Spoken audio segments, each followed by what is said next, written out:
तो स्वागत है आपका हमारे YouTube चैनल में।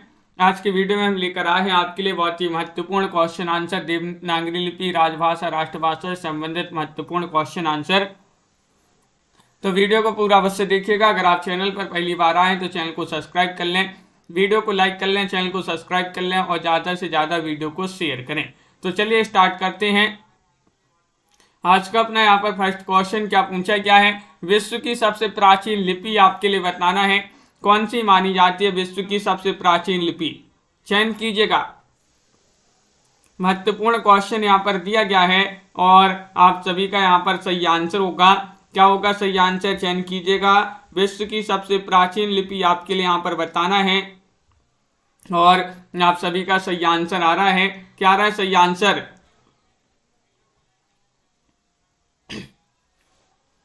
तो आप सभी का यहाँ पर विकल्प नंबर 1 सही आंसर होगा ब्राह्मी लिपि। कौन सी लिपि, ब्राह्मी लिपि जो है विश्व की सबसे प्राचीन लिपि मानी जाती है। विकल्प नंबर 1 आपका यहाँ पर सही आंसर होगा। अगला क्वेश्चन देखिएगा, संजू जी, संध्या जी, शिल्पा जी। क्वेश्चन नंबर आपसे यहाँ पर 2 पूछा गया, देवनागरी लिपि का विकास हुआ है सैंधव लिपि में, खरोष्टी लिपि में, ब्राह्मी लिपि में, अरमैक लिपि में। तो क्वेश्चन नंबर 2 में आप सभी का क्या होगा सही आंसर, देवनागरी लिपि का बताना है। देवनागरी लिपि का विकास हुआ है किस लिपि में हुआ है, ये आपके लिए बताना है। क्वेश्चन नंबर 2 है, महत्वपूर्ण यहाँ पर दिया गया है और धनु जी 2 में आप सभी का सही आंसर होगा ब्राह्मी लिपि में। देवनागरी लिपि का विकास हुआ है किस लिपि में, ब्राह्मी लिपि में। आपका यहाँ पर विकल्प नंबर जो सी है वह आप सभी का यहाँ पर सही आंसर होगा। विकल्प नंबर 3 आप सभी का सही आंसर है। अगला क्वेश्चन देखिएगा, देवनागरी लिपि का विकास किस राज्य में हुआ है, वह राज्य आपके लिए बताना है। क्वेश्चन नंबर 3 में महाराष्ट्र है, गुजरात है, मध्य प्रदेश है, राजस्थान है, ये आपको चयन करना है। देवनागरी लिपि का विकास किस राज्य में हुआ है, तो 3 में आप सभी का यहाँ पर सही आंसर आ रहा है कि गुजरात में। कहां पर, गुजरात। आपका विकल्प नंबर जो बी है वह आप सभी का यहाँ पर सही आंसर लगा देते हैं, बिल्कुल सही। बहुत बढ़िया, महत्वपूर्ण क्वेश्चन आपसे पूछा गया है और गुजरात जिन्होंने भी चयन किया है उनका यहाँ पर सही आंसर होगा। क्वेश्चन नंबर आपसे यहाँ पर 4 पूछा गया है कि देवनागरी लिपि का प्रयोग सर्वप्रथम किसने किया। ये भी आपका बहुत ही महत्वपूर्ण क्वेश्चन है। अत्येंद्र जी बताइए, देवनागरी लिपि का प्रयोग सर्वप्रथम किसने किया, ये पूछा गया है आपसे। जयदेव ने, जगनायक ने, जयानक भट्ट ने, जयभट्ट ने। तो क्वेश्चन नंबर 4 में आप सभी का यहाँ पर सही आंसर आ रहा है कि देवनागरी लिपि का जो सर्वप्रथम प्रयोग किया है वह किया किन्होंने, जयभट्ट ने। किन्होंने, जयभट्ट ने। विकल्प नंबर आपका डी वाला जो है वह यहाँ पर सही आंसर होगा। विकल्प नंबर 4 आपका सही आंसर है। अगला क्वेश्चन यहाँ पर देखिएगा, क्वेश्चन नंबर 5 आपसे पूछा गया है, भारत में नागरी टाइप बनाने का श्रेय किसे है, बताइएगा। चार्ल्स विल्किंस एवं पंचानन कर्मकार को, या फिर यहाँ पर अगला विकल्प है आपका कि अथानासी किचेरी को, या ग्रेसन, या फिर गार्सा दत्तासी। क्वेश्चन नंबर 5 है कि भारत में नागरी टाइप बनाने का श्रेय किसे है, तो आप सभी का विकल्प नंबर 5 में एक सही आंसर होगा, यानी कि चार्ल्स विल्किंस एवं पंचानन कर्मकार को। विकल्प नंबर क्या होगा सही आंसर, ये वाला जो है वह आप सभी का यहाँ पर सही आंसर होगा। अगला क्वेश्चन यहाँ पर पूछा गया, सिंधु घाटी की लिपि बताना है कौन सी है। सिंधु घाटी की लिपि है चित्राक्षर, या फिर थवन्याक्षर, या फिर कुछ चित्राक्षर, कुछ ध्वन्याक्षर, या फिर चित्राक्षर, कुछ चित्राक्षर, कुछ ध्वन्याक्षर। तो क्वेश्चन नंबर आपसे 6 पूछा गया है, तो सिंधु घाटी की लिपि है, सिंधु घाटी की पूछा है बिंदा साहू जी। तो आप सभी का सही आंसर है कुछ चित्राक्षर, कुछ ध्वन्याक्षर। विकल्प नंबर आपका यहाँ पर जो सी है वह आप सभी का यहाँ पर सही आंसर होगा। विकल्प नंबर 4 जिन्होंने भी यहाँ पर चयन किया है उनका यहाँ पर सही आंसर होगा। लिपि विज्ञान के आचार्य डॉक्टर राजबली पांडे ने ब्राह्मी का आविष्कार माना है। ब्रह्मा से या फिर ब्रह्मा नाम के आचार्य से, ब्राह्मण वर्ग से, ब्रह्म या फिर देव की रक्षा के लिए। क्वेश्चन नंबर आपसे 7 पूछा गया है। 7 में आपको बताना है लिपि विज्ञान के आचार्य डॉक्टर राजवली पांडे ने ब्राह्मी लिपि का आविष्कार माना है। किससे माना है ये आपके लिए चयन करना है। बहुत ही महत्वपूर्ण क्वेश्चन पूछा गया क्वेश्चन नंबर 7। और 7 में आप सभी का सही आंसर होगा, क्या होगा सही आंसर? विकल्प आपका डी होगा सही आंसर, ब्राह्म्य या फिर देव की रक्षा के लिए। ये जो है आपका यहाँ पर सही आंसर, विकल्प नंबर 4 जो है वह आप सभी का यहाँ पर सही आंसर होगा। क्वेश्चन नंबर आपसे यहाँ पर 8 पूछा गया है कि देवनागरी लिपि का प्रयोग सर्वप्रथम कब हुआ। क्वेश्चन नंबर 8 में आपके लिए चयन करना है, इन दोनों विकल्पों में से ही बताना है, 6ठी सदी में या 7वीं 8वीं सदी में। इन दोनों विकल्पों में से ही आप चयन कीजिएगा। क्वेश्चन 8 है, बहुत ही महत्वपूर्ण क्वेश्चन पूछा गया है कि देवनागरी लिपि बताना कि देवनागरी लिपि जो है इसका प्रयोग सर्वप्रथम कब हुआ। तो आप सभी का यहाँ पर सही आंसर है, इसका सर्वप्रथम प्रयोग हुआ 7वीं 8वीं सदी में। विकल्प नंबर बी वाला जो है वह आप सभी का यहाँ पर सही आंसर होगा। विकल्प नंबर 2 आपका सही आंसर है। अगला क्वेश्चन यहाँ पर दिया गया है, यहाँ पर आपका सी ही होगा सही आंसर। क्वेश्चन नंबर 6 में सिंधु घाटी की लिपि है, तो यहाँ पर आपका जो है सी ही आपका यहाँ पर सही आंसर होगा। अगला क्वेश्चन यहाँ पर देखिएगा, यहाँ पर क्या पूछा गया है। क्वेश्चन नंबर आपका यहाँ पर 9 पूछा गया है कि नागरी लिपि की पहली पुस्तक आपके लिए बताना है कौन सी मानी जाती है। नागरी लिपि की जो पहली पुस्तक मानी जाती है वह कौन सी मानी जाती है। चाइना इलस्ट्रेटा या फिर नागरी नीरद या फिर यहाँ पर क्लियोपेट्रिक, कोई नहीं। क्वेश्चन नंबर 9 में आपको चयन करना है और आप सभी का यहाँ पर सही आंसर आ रहा है। 9 में क्या आ रहा है सही आंसर? नागरी लिपि की पहली पुस्तक बताना है तो चाइना इलस्ट्रेटा आपका सही आंसर होगा। विकल्प नंबर ए वाला जो है वह आपका यहाँ पर सही आंसर है। ये जिन्होंने भी चयन किया है उनका यहाँ पर सही आंसर होगा। एक बार और देख लेंगे अभी उस क्वेश्चन को। तो आगे बढ़ते हैं।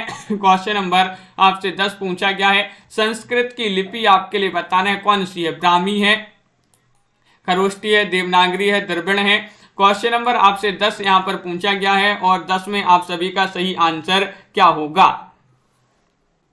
तो संस्कृत की लिपि है, संस्कृत की लिपि आपके लिए बताना है कौन सी मानी जाती है। 10वां क्वेश्चन यहाँ पर पूछा गया है और आप सभी का यहाँ पर 10 में सही आंसर होगा। क्या होगा सही आंसर? सी वाला विकल्प आपका सही आंसर है, यानी कि देवनागरी। देवनागरी आपका यहाँ पर सही आंसर होगा। जो देवनागरी संस्कृत की लिपि मानी जाती है, विकल्प नंबर सी आपका यहाँ पर सही आंसर होगा। अगला क्वेश्चन यहाँ पर पूछा गया है, किस ग्रंथ में सर्वाधिक लिपियों की जानकारी मिलती है। वह ग्रंथ आपके लिए क्वेश्चन नंबर 11 में आपको बताना है ललित विस्तर है या फिर काव्य प्रकाश है या फिर देशी नाम माला है या फिर अविधा दीपिका है। 11 में आपको चयन करना है कि किस ग्रंथ में सर्वाधिक लिपियों की जानकारी मिलती है। तो बहुत ही महत्वपूर्ण क्वेश्चन यहाँ पर पूछा गया है और आप सभी का यहाँ पर क्वेश्चन नंबर 11 में 1 होगा सही आंसर। ललित विस्तार आपका यहाँ पर सही आंसर होगा। विकल्प नंबर 1 जो है वह आपका सही आंसर है। बाएं से दाएं लिखी जाती है कौन सी लिपि। देवनागरी लिपि, खरोष्टी लिपि, फारसी लिपि या फिर कोई नहीं। 12 में आपको चयन करना है। महत्वपूर्ण क्वेश्चन यहाँ पर पूछा गया है, बाएं से दाएं लिखी जाती है। बाएं से दाएं कौन सी लिपि लिखी जाती है बताइए।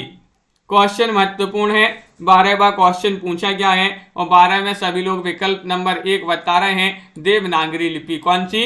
देवनागरी लिपि आपका यहाँ पर सही आंसर है, बिल्कुल सही। बाएं से दाएं लिखी जाती है लिपि, याद रखिएगा। महत्वपूर्ण क्वेश्चन पूछा गया है। देवनागरी लिपि की विशेषता नहीं है। नहीं पूछा गया है, आपसे चयन करना है। यहाँ पर महत्वपूर्ण क्वेश्चन यहाँ पर दिया गया है कि देवनागरी लिपि की विशेषता नहीं है, एक वर्ण से अधिक एक वर्ण से एक ही ध्वनि संकेतित होती है, एक ध्वनि के लिए एक ही वर्ण है, देवनागरी का वर्णमाला क्रम काल्पनिक है, देवनागरी का वर्णमाला क्रम वैज्ञानिक है। 13 में आपको चयन करना है, तो आप सभी का सही आंसर है। नहीं पूछा है तो देवनागरी का वर्णमाला क्रम काल्पनिक है, ये वाला जो है, ये वाली जो विशेषता है ये नहीं मानी जाती है देवनागरी लिपि की। क्वेश्चन नंबर आपसे यहाँ पर 14 पूछा गया, देवनागरी लिपि जो है सुधार के लिए पहला प्रयास किसने किया। क्वेश्चन नंबर 14 आपसे पूछा गया है, सावरकर बंधुओं ने, बीजी तिलक ने, डॉक्टर गोरख प्रसाद ने, काका कालेलकर ने। 14 में आपके लिए चयन करना है, 4 विकल्प आपके दिए गए हैं, महत्वपूर्ण क्वेश्चन है।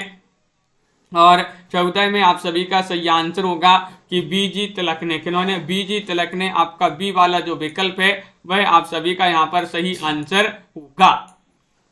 बीजी तिलक आपका यहाँ पर सही आंसर है। इन्होंने जो है देवनागरी लिपि जो है सुधार के लिए पहला प्रयास किया। अगला क्वेश्चन देखिएगा, आ की 12 खड़ी का सुझाव किसने दिया। क्वेश्चन नंबर 15 आपसे यहाँ पर पूछा गया है। 15 में आपके लिए यहाँ पर चयन करना है दोनों विकल्पों में से, सावरकर बंधुओं ने या फिर श्याम सुंदर दास ने।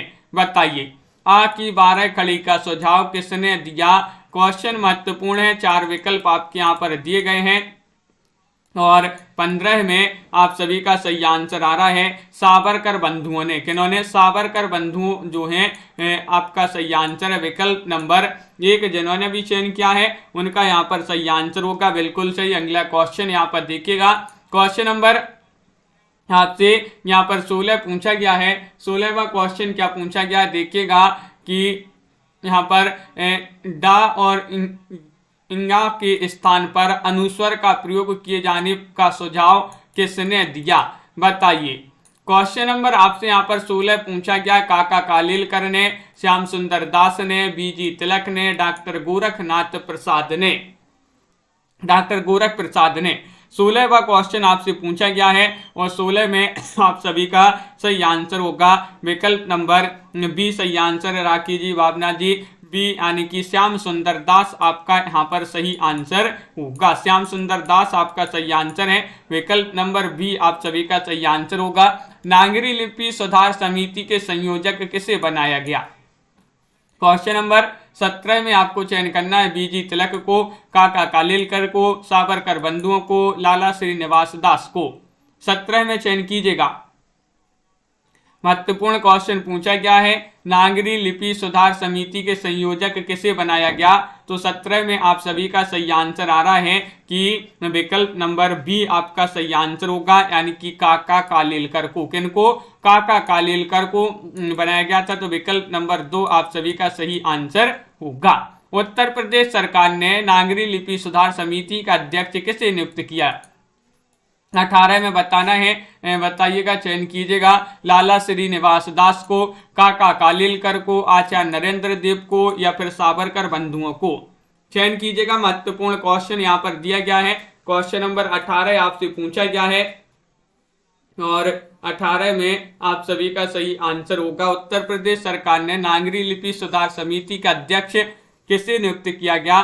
तो आपका सही आंसर है आचार्य नरेंद्र देव को। किनको? आचार्य नरेंद्र देव। आपका विकल्प नंबर जो सी है वह आप सभी का यहाँ पर सही आंसर होगा। अगला क्वेश्चन यहाँ पर देखिएगा, क्वेश्चन नंबर 19 पूछा गया, महाप्राण ध्वनियों को हटाकर अल्प प्राण के नीचे कोई चिन्ह लगाने का सुझाव किसने दिया। क्वेश्चन नंबर 19 पूछा गया, बहुत ही महत्वपूर्ण क्वेश्चन है। बताइए, लाइक अवश्य करते जाइएगा जिन्होंने अभी तक लाइक नहीं किया है। और महाप्राण ध्वनियों को हटाकर अल्प प्राण के नीचे कोई चिन्ह लगाने का सुझाव किसने दिया। तो 19 में आप सभी का सही आंसर है, ये सुझाव दिया था किन्होंने। विकल्प नंबर सी आपका सही आंसर है श्रीनिवास दास ने।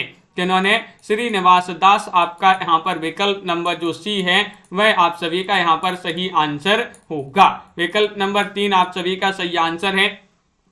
बिल्कुल सही। अगला क्वेश्चन यहाँ पर देखिएगा, क्वेश्चन नंबर आपसे पूछा गया है 20 की भाषा के सर्वांगीण मानकीकरण का प्रश्न सर्वप्रथम किसकी अध्यक्षता में उठाया गया।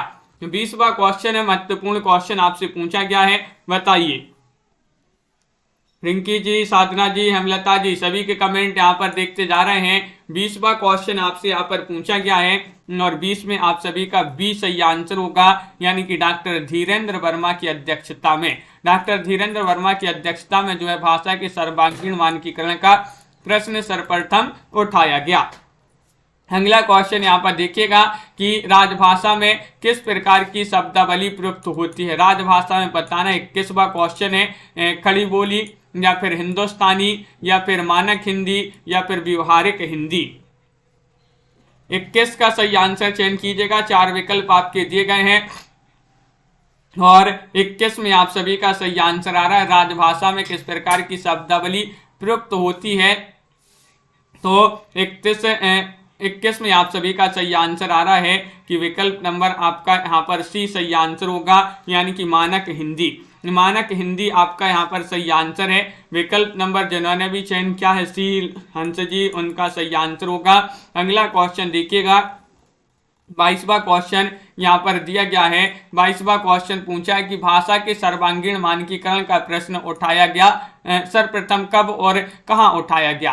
क्वेश्चन नंबर 22 में आपको बताना है 1950 में नागरिक प्रचारणी सभा द्वारा, या फिर 1950 में काशी हिंदू विश्वविद्यालय द्वारा, 1950 में काशी विद्यापीठ द्वारा, या 1950 में इलाहाबाद विद्यालय द्वारा। बताइए। क्वेश्चन महत्वपूर्ण है और आप सभी का सही आंसर आ रहा है 22 में। विकल्प नंबर आपका क्या होगा सही आंसर।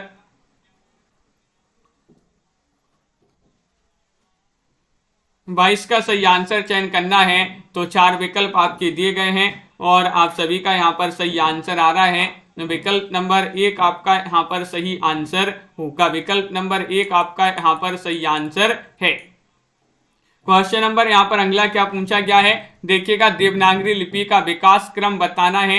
देवनागरी लिपि का विकास क्रम कौन सा सही होगा, ये आपके लिए चयन करना है सभी के लिए। क्वेश्चन नंबर 23 आपसे पूछा गया है, 23 में आप सभी का क्या होगा सही आंसर, बताइए। महत्वपूर्ण क्वेश्चन ये आपसे पूछा गया है कि देवनागरी लिपि का विकास क्रम बताइएगा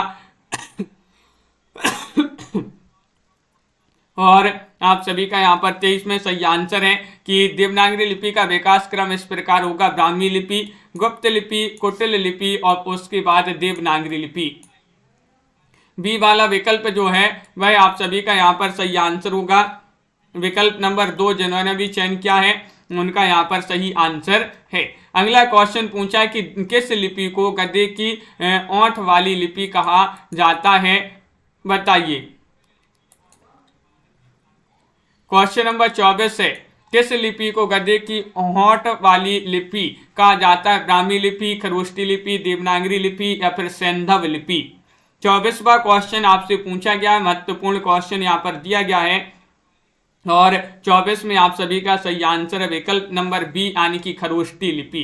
क्या है सही आंसर, खरोष्टी लिपि, बिल्कुल सही आंसर है। बहुत सारे लोगों ने, सभी लोगों ने यहाँ पर बी वाला विकल्प जो है चयन किया है, पता है, बहुत बढ़िया। अगला क्वेश्चन यहाँ पर देखिएगा, नागरी लिपि को लोक नागरी नाम देने का श्रेय किसे है। क्वेश्चन नंबर 25 का सही आंसर चयन कीजिएगा, काका कालेलकर को, श्याम सुंदर दास को, आचार्य विनोबा भावे को या सावरकर बंधुओं को, बताइए। तो 25वां क्वेश्चन है, नागरी लिपि को लोक नागरी नाम देने का श्रेय किसे है और 25 में आप सभी का सही आंसर आ रहा है कि विकल्प नंबर सी होगा सही आंसर, आचार्य विनोबा भावे को। आचार्य विनोबा भावे आपका यहाँ पर जो विकल्प नंबर 3 है वह आप सभी का यहाँ पर सही आंसर होगा, विकल्प नंबर सी आपका सही आंसर है। अगला क्वेश्चन देखिएगा, राजभाषा हिंदी संबंधी राष्ट्रपति के आदेशों, संसद की सिफारिशों और राजभाषा अधिनियम के उपबंधों को कार्यान्वित करने का कार्य किसे सौंपा गया। केंद्रीय हिंदी संस्थान को, भारत सरकार के गृह मंत्रालय को या फिर भारत सरकार के अधीन या फिर राज्य सरकार के द्वारा।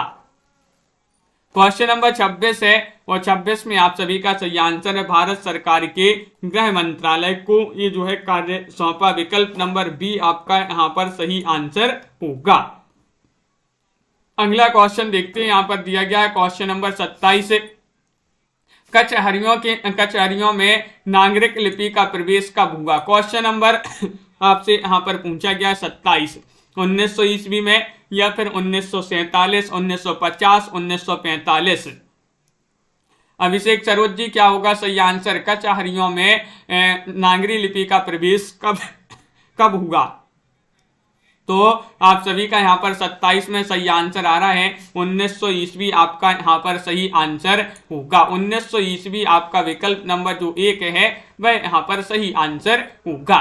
केंद्रीय हिंदी संस्थान का मुख्यालय है कहाँ पर है? इलाहाबाद में, नई दिल्ली में, आगरा में, बनारस में। 28 में आपको चयन करना है। 4 विकल्प आपके दिए गए हैं, सभी लोग चयन करेंगे। महत्वपूर्ण क्वेश्चन पूछा गया है, केंद्रीय हिंदी संस्थान का मुख्यालय है कहाँ पर है? तो आप सभी का सही आंसर आ रहा है कि विकल्प नंबर 28 में जो सी है आगरा वह आपका यहाँ पर सही आंसर होगा।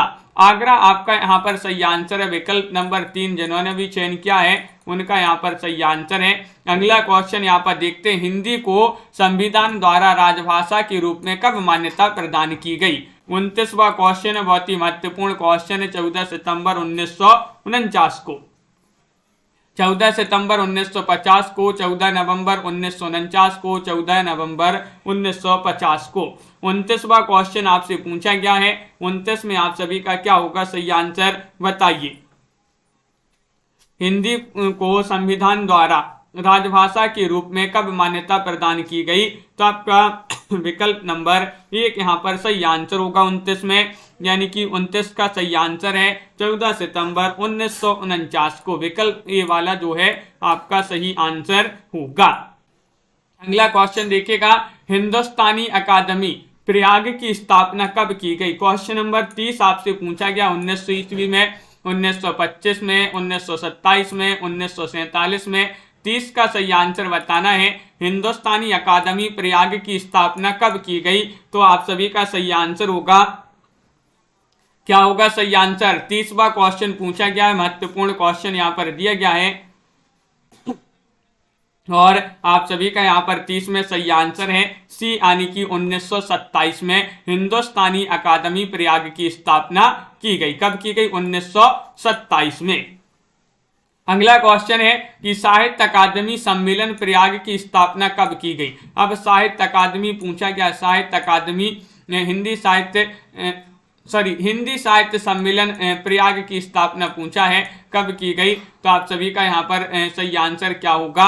क्वेश्चन नंबर 31 महत्वपूर्ण क्वेश्चन पूछा गया है और 31 में आप सभी का सही आंसर है 1910 ईस्वी में। हिंदी साहित्य सम्मेलन प्रयाग की स्थापना कब हुई? तो 1910 आपका यहाँ पर सही आंसर होगा। अगला क्वेश्चन देखिएगा, काशी नागरी प्रचारणी सभा की स्थापना कब हुई? क्वेश्चन नंबर 32 है। 32 में 1893, 1910, 1960, 1975 में। 32 का सही आंसर चयन कीजिएगा। काशी नागरी प्रचारणी सभा की स्थापना बताना है कब हुई? तो आप सभी का यहाँ पर 32 में सही आंसर आ रहा है। विकल्प नंबर क्या होगा सही आंसर? 1893 लगा दें सही आंसर, बिल्कुल सही लगा दिया। विकल्प नंबर 1 में सही आंसर 1893 में काशी नागरी प्रचारणी सभा की स्थापना हुई थी। अगला क्वेश्चन क्या पूछा गया है? क्वेश्चन नंबर आपसे यहाँ पर 33 पूछा गया है, राष्ट्रभाषा प्रचार समिति वर्धा, इसकी स्थापना कब हुई थी? क्वेश्चन नंबर 33 में पूछा गया है, बताइएगा। सभी लोग चयन कीजिएगा क्या होगा सही आंसर। क्वेश्चन नंबर 33 आपसे पूछा गया है कि राष्ट्रभाषा प्रचार समिति वर्धा जो है इसकी स्थापना कब हुई थी? तो 33 में आप सभी का सही आंसर है विकल्प नंबर डी, यानी कि 1936 में। कब हुई थी? 1936 में इसकी स्थापना हुई थी। बहुत ही महत्वपूर्ण क्वेश्चन आपसे पूछा गया, विकल्प नंबर डी आपका सही आंसर होगा। साहित्य अकादमी नई दिल्ली की स्थापना कब हुई थी? साहित्य अकादमी नई दिल्ली पूछा है, इसकी स्थापना हुई थी 1954 ईस्वी में। 1955 ईस्वी में, 1936 ईस्वी में या 1975 ईस्वी में। क्वेश्चन नंबर 34 आपसे यहाँ पर पूछा गया है, 4 विकल्प आपके दिए गए हैं, सभी लोग चयन कीजिएगा, महत्वपूर्ण क्वेश्चन है। और विकल्प नंबर 1 आ रहा है यहाँ पर सही आंसर 34 में कि हिंदी साहित्य अकादमी नई दिल्ली की जो स्थापना हुई थी 1954 में हुई थी। विकल्प नंबर ए वाला जो है वह आपका सही आंसर होगा। क्वेश्चन नंबर आपसे यहाँ पर 35 पूछा गया है, नागरी लिपि परिषद नई दिल्ली की स्थापना हुई थी। अब नागरी लिपि परिषद जो है नई दिल्ली इसकी स्थापना बताइए, 1954 में, 1975 में, 1960 में या फिर 1936 में।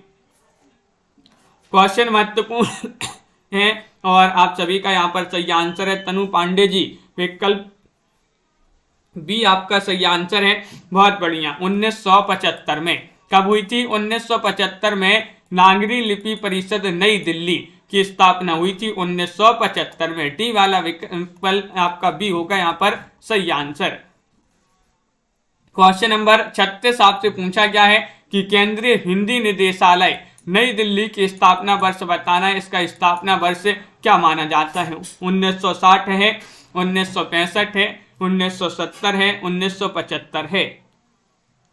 36वां क्वेश्चन आपसे पूछा गया है और 36 में आप सभी का सही आंसर आ रहा है, केंद्रीय हिंदी निदेशालय नई दिल्ली का स्थापना वर्ष बताना है तो 1960 होगा सही आंसर। विकल्प नंबर 1 जो है वह आप सभी का यहाँ पर सही आंसर है। विकल्प नंबर 1 जिन्होंने भी यहाँ पर चयन किया है उनका यहाँ पर सही आंसर होगा। क्वेश्चन नंबर आपसे यहाँ पर 37 पूछा है कि कौन नागरी पेचारणी काशी से संबंधित नहीं है। क्या पूछा है? नहीं पूछा गया है। क्वेश्चन नंबर 37 में पंडित मदन मोहन मालवीय, श्याम सुंदर दास या राम नारायण मिश्र या फिर ठाकुर शिव प्रसाद सिंह।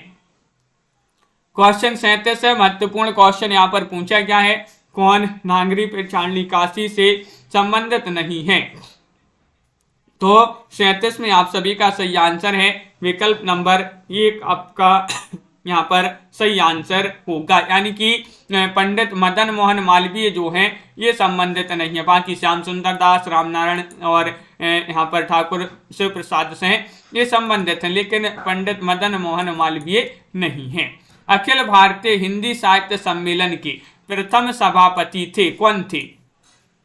38 में आपको चयन करना है, महत्वपूर्ण क्वेश्चन है। बीजी खैर थे, पुरुषोत्तम दास टंडन थे, मदन मोहन मालवीय थे, महात्मा गांधी थे। 38 में चयन कीजिएगा। अखिल भारतीय हिंदी साहित्य सम्मेलन के प्रथम सभापति पूछा गया है तो आप सभी का यहाँ पर 38 में सही आंसर होगा विकल्प नंबर सी, यानी कि मदन मोहन मालवीय थे। कौन थे? मदन मोहन मालवीय। विकल्प नंबर आपका सी वाला जो है वह आप सभी का यहाँ पर सही आंसर है। विकल्प नंबर 3 आप सभी का सही आंसर है, बिल्कुल सही, बहुत बढ़िया। सभी लोगों ने यहाँ पर सही आंसर चयन किया है। हिंदी साहित्य परिषद के प्रथम अध्यक्ष कौन थे? क्वेश्चन नंबर 39 आपसे यहाँ पर पूछा गया है। पुरुषोत्तम दास टंडन थे, मदन मोहन मालवीय थे, जवाहरलाल नेहरू थे, श्याम सुंदर दास थे। तो हिंदी साहित्य परिषद के प्रथम अध्यक्ष पूछा गया, प्रथम अध्यक्ष कौन थे? तो आप सभी का यहाँ पर 39 में सही आंसर आ रहा है कि पुरुषोत्तम दास टंडन थे। कौन थे? पुरुषोत्तम दास टंडन। विकल्प नंबर ए वाला जो है वह आप सभी का यहाँ पर सही आंसर होगा। बहुत बढ़िया। अगला क्वेश्चन देखिए, प्रथम राजभाषा आयोग का गठन कब हुआ था? 40वां क्वेश्चन है, बहुत ही महत्वपूर्ण क्वेश्चन पूछा गया है और आप सभी का सही आंसर आ रहा है प्रथम राजभाषा आयोग का गठन कब हुआ था? ये पूछा 1955 में, 1965 में, 1954 में, 1975 में। क्वेश्चन 40वां पूछा गया, महत्वपूर्ण क्वेश्चन है और यहाँ पर आपका विकल्प नंबर 1 होगा सही आंसर कि प्रथम राजभाषा आयोग का जो गठन हुआ था वह 1955 ईस्वी में हुआ था। विकल्प नंबर ए आपका सही आंसर है। प्रथम राजभाषा आयोग के अध्यक्ष कौन थे? 41 में आपको चयन करना है बीजी खैर थे, गोविंद वल्लभ पंत थे, पुरुषोत्तम दास टंडन थे, श्याम सुंदर दास थे। बताइए प्रथम राजभाषा आयोग के अध्यक्ष कौन थे? अध्यक्ष आपसे पूछा गया है, 4 विकल्प आपके दिए गए हैं, महत्वपूर्ण क्वेश्चन है। और 41 में आप सभी का सही आंसर आ रहा है कि यहाँ पर बीजी खैर लगा दीजिएगा सही आंसर। विकल्प नंबर 1 आपका यहाँ पर सही आंसर है। प्रथम राजभाषा आयोग के अध्यक्ष थे बीजी खैर जी। अगला क्वेश्चन यहाँ पर देखिएगा, 42वां क्वेश्चन यहाँ पर पूछा गया है कि किस अनुच्छेद में कहा गया है कि संसद में प्रयोग की जाने वाली भाषा हिंदी होगी? वह अनुच्छेद आपको बताना है। अनुच्छेद 120 है, अनुच्छेद 210 है, अनुच्छेद 343 है, अनुच्छेद 347 है। 42 में आपको चयन करना है किस अनुच्छेद में कहा गया है कि संसद में प्रयोग की जाने वाली भाषा हिंदी होगी। क्वेश्चन 42 है और आप सभी का सही आंसर क्या होगा? 42 में चयन कीजिएगा। महत्वपूर्ण क्वेश्चन पूछा गया है किस अनुच्छेद में कहा गया है कि संसद में प्रयोग की जाने वाली भाषा हिंदी होगी? तो आप सभी का यहां पर सही आंसर यहां पर आ रहा है कि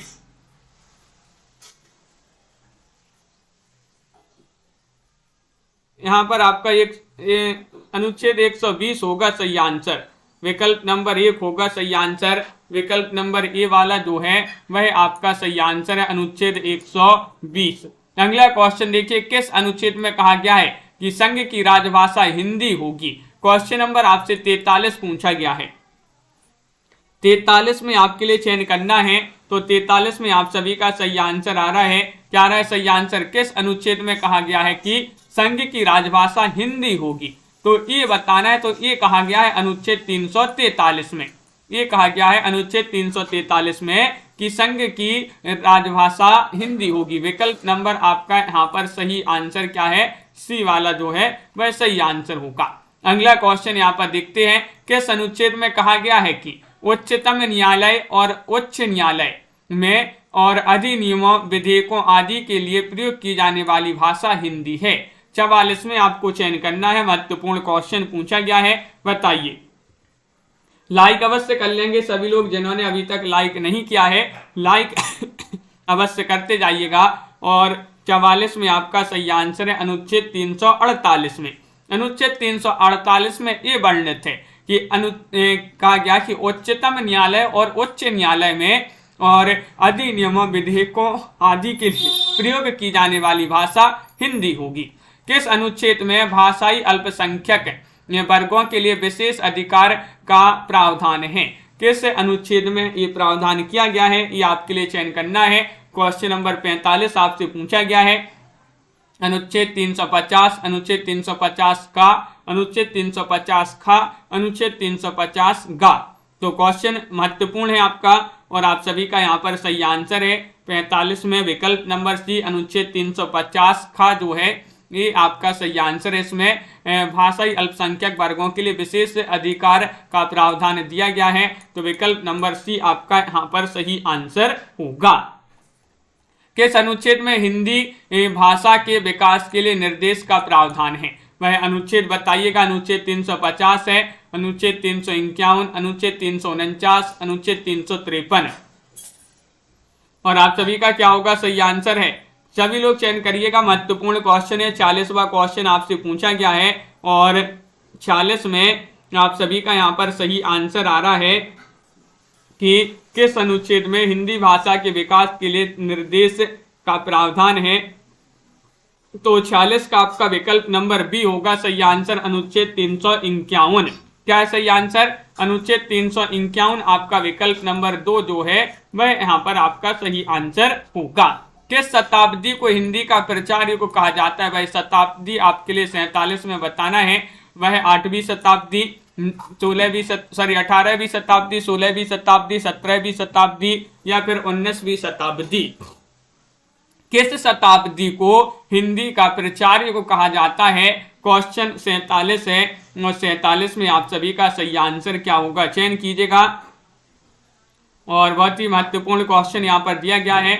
और 4 विकल्प आपके दिए गए हैं। विकल्प नंबर डी आपका सही आंसर होगा। 16वीं शताब्दी नहीं होगा, यहाँ पर 19वीं शताब्दी आपका सही आंसर होगा। 19वीं शताब्दी को हिंदी का प्रचार युग कहा जाता है। यहाँ पर आपसे 48 पूछा है, लिपियों का सही विकास क्रम बताना है 48 में, तो ये तो आपका नहीं है और ये भी नहीं है। यहाँ पर देखिए लिपियों का सही विकास क्रम यहाँ पर आपके लिए मिलेगा, क्या है यहाँ पर विकल्प दिए गए हैं इन दोनों विकल्पों में से बताना है। 48वां क्वेश्चन आपसे पूछा गया है और 48 में आप सभी का यहाँ पर सही आंसर आ रहा है। क्या रहा है सही आंसर, देखिएगा आपका सही आंसर है विकल्प नंबर सी आपका सही आंसर है। चित्रलिपि, सूत्रलिपि, प्रतीकात्मक लिपि, भावमूलक लिपि और ध्वनि मूलक लिपि, सी वाला जो विकल्प है वह आपका सही आंसर होगा। देवनागरी लिपि की सबसे बड़ी विशेषता है, देवनागरी लिपि की सबसे बड़ी विशेषता हिंदी भाषा का लिपि होना, प्राचीन लिपि होना, अनेक भारतीय भाषाओं की लिपि होना, यह संविधान सर्वाधिक वैज्ञानिक लिपि होना, एक ध्वनि के लिए संकेत होना। तो देवनागरी लिपि की सबसे बड़ी विशेषता मानी जाती है, क्या मानी जाती है कि सर्वाधिक वैज्ञानिक लिपि होना और एक ध्वनि के लिए संकेत होना। ये वाला विकल्प आपका जो डी है वह सही आंसर है। आखिरी क्वेश्चन पूछा, उत्तर प्रदेश सरकार द्वारा गठित लिपि सुधार परिषद की 28-29 नवंबर 1953 को हुई बैठक की अध्यक्षता की थी। तत्कालीन राष्ट्रपति डॉक्टर जाकिर हुसैन ने, तत्कालीन उपराष्ट्रपति डॉक्टर सर्वपल्ली राधाकृष्णन ने, या फिर तत्कालीन राष्ट्रपति पीपीबी गिरी ने, या तत्कालीन उपराष्ट्रपति श्री वी.डी. जत्ती ने। 50 में आपको चयन करना है कि उत्तर प्रदेश सरकार द्वारा गठित लिपि सुधार परिषद की 28-29 नवंबर को हुई बैठक की अध्यक्षता की थी तत्कालीन उपराष्ट्रपति डॉक्टर सर्वपल्ली राधाकृष्णन ने। भी आपका यहाँ पर सही आंसर होगा, बिल्कुल सही। विकल्प नंबर 2 जिन्होंने भी यहाँ पर चयन किया है उनका यहाँ पर सही आंसर होगा। यहाँ पर आपसे पूछा गया था एक क्वेश्चन कि सिंधु घाटी की लिपि कौन सी है, सिंधु घाटी की लिपि है पूछा गया था, तो आप सभी का यहाँ पर सही आंसर क्या था,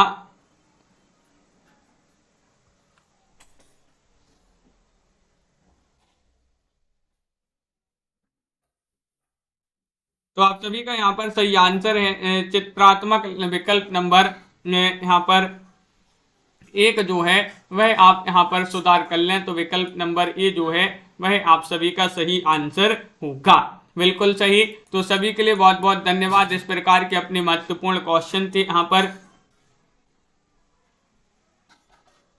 एक बार और देख लेंगे, अभी इस क्वेश्चन को जो है अगली क्लास में बता देंगे सिंधु घाटी की लिपि के बारे में। और अभी जो है आप विकल्प नंबर 1 चित्राधार जो है, चित्राक्षर जो है सही आंसर लगा लेते हैं, और वैसे तो यही लग रहा है बिल्कुल, और आगे अभी देख लेंगे इसको एक बार और। तो सभी के लिए बहुत बहुत धन्यवाद। आज के वीडियो में बस इतना ही। सभी लोग वीडियो को लाइक कर लें, चैनल को सब्सक्राइब कर लें और ज़्यादा से ज़्यादा वीडियो को शेयर करें। रोज आपके लिए क्लास लाई जाती है। रतिपाल जी, उमेश जी, हेमलता जी, सुनैना जी, हर्षिता जी, परवीन जी, हीना जी, और यहाँ पर माही जी, अंश जी, रीमा जी, पायल जी, पार्वती जी, पिंकी, गौर जी, उमेश जी और शिल्पा जी, देवव्रत जी, रीमा जी, मेधा जी, संजू जी, तनु जी, संगीता जी, संध्या जी, देवव्रत जी, भावना जी, अतेंद्र जी, पिंकी जी, परवीन जी, सभी के लिए बहुत बहुत धन्यवाद।